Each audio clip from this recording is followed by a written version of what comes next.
are here with the Foundry and in San Francisco with Anne Sage and Crystal Gentilello, the editors of Rue Magazine. We are thrilled to have both of these wonderful ladies curating an event for us that will start on May 23rd. We've asked their readers and followers to submit some questions, so we're going to have a quick interview today to get to know both Anne and Crystal a little bit more. But first of all, why don't we start with how would you two just define your styles and kind of what people can expect to see in the Foundry event on May 23rd? Well, my personal style is very streamlined, clean. I tend to like contemporary pieces with a couple antiques here and there, but very visually clean is how I describe my style. I would describe my style as non-committal in that I see so much visual inspiration all the time that it's really difficult for me to pick one thing that I love.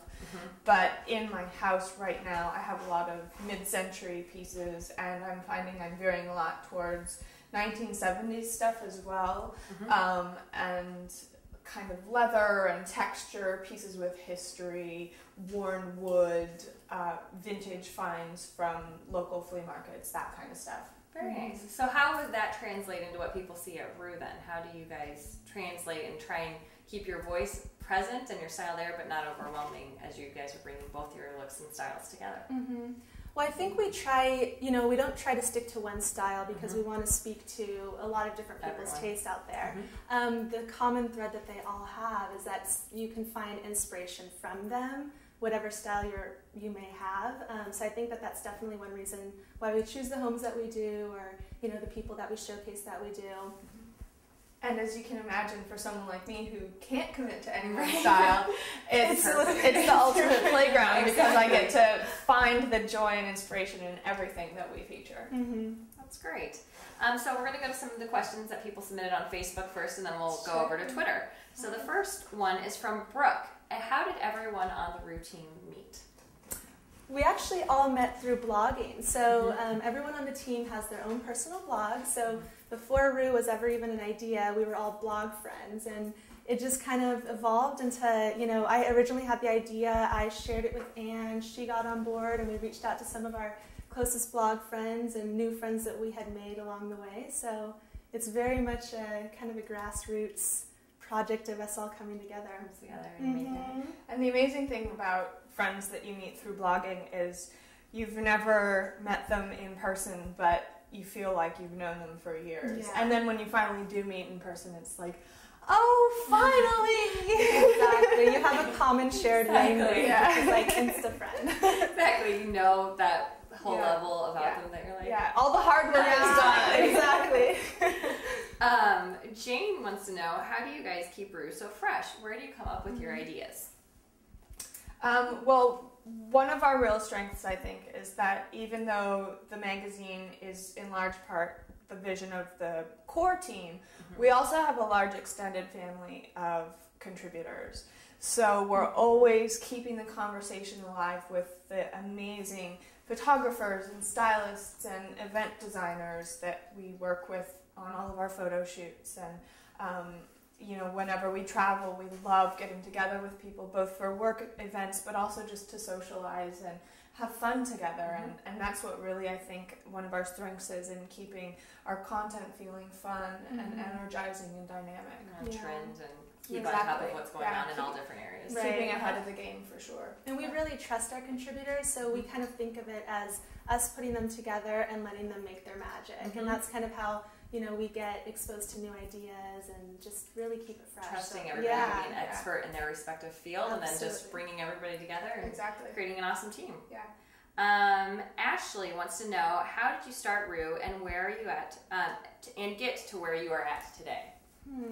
So Rue started last April 2010 as an idea on my 27th birthday. So I was just kind of at a point in my life where my day job wasn't really fulfilling me, and I wanted to do something bigger with my life and my career. And so I had this idea of just bringing everything that I loved about blogging to a bigger doing it something bigger scale with it. So I mentioned the idea to Anne, who was a blog friend at the time, and she was like, oh, that's awesome. I'd love to do the same thing. Let me know how I can help. So it just really kind of grew from there. So we spent that whole summer booking photo shoots and building a team and trying to get buzz out there, and before we knew it, our premiere issue came out in September, and here we are today. Almost coming up on the 1 year at the yes, end of the summer. Yeah, we're excited crazy. for the 1 year anniversary issue. I do have to say that it's shocking when you hear how young and how professional yet this is, but I think that's what's great about digital magazines, and really kind of, I feel like it's funny because everybody in this kind of generation is an expert all of a sudden, and you almost don't give yourself credit for how much you do know social media and keeping fresh and online and digitally savvy. So, and I mean, for us, part of where we are today, we couldn't be where we are without the community that we are a part of. Right. Absolutely.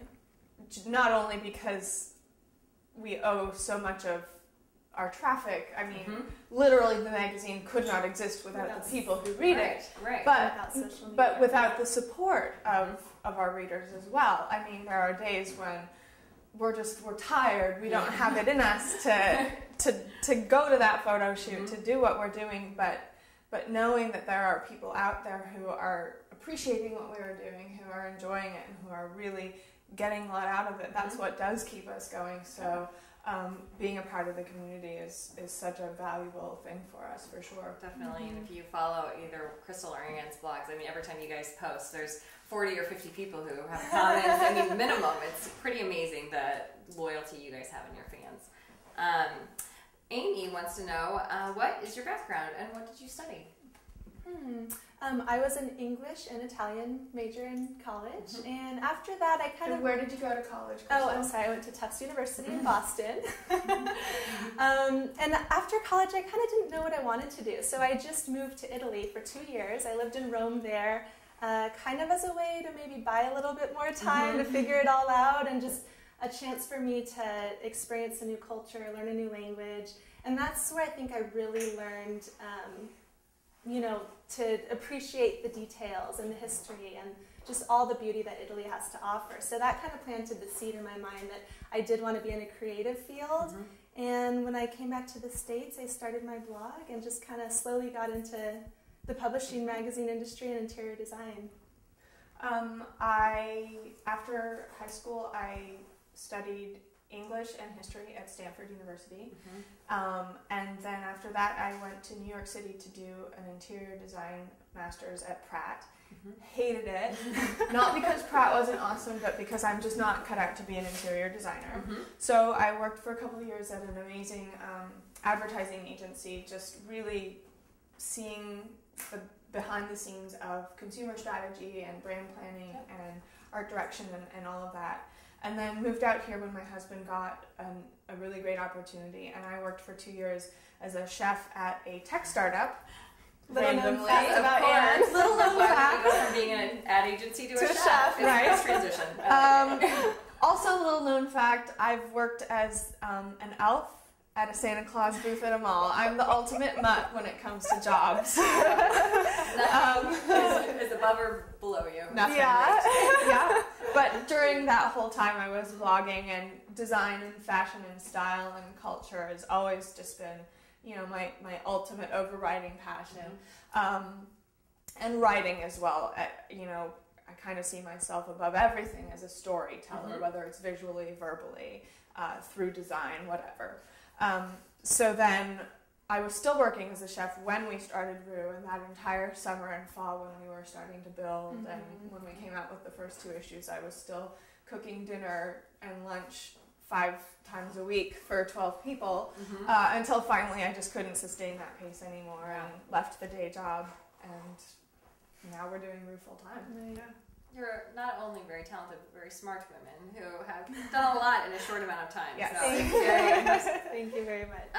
Anne wants to know, what are the best ways for artists and now we're over to your Twitter questions. What are the best ways for artists to connect with interior designers seeking one-of-a-kind art? I would say that what we've learned over the course of Rue is to make those partnerships, the first thing to keep in mind is to first build a friendship with these people that you admire or who you do want to work with. And I think from then you kind of establish credibility and trust and a deeper relationship, and then that'd be the time to see if they'd be interested in taking that friendship into a more business-related role.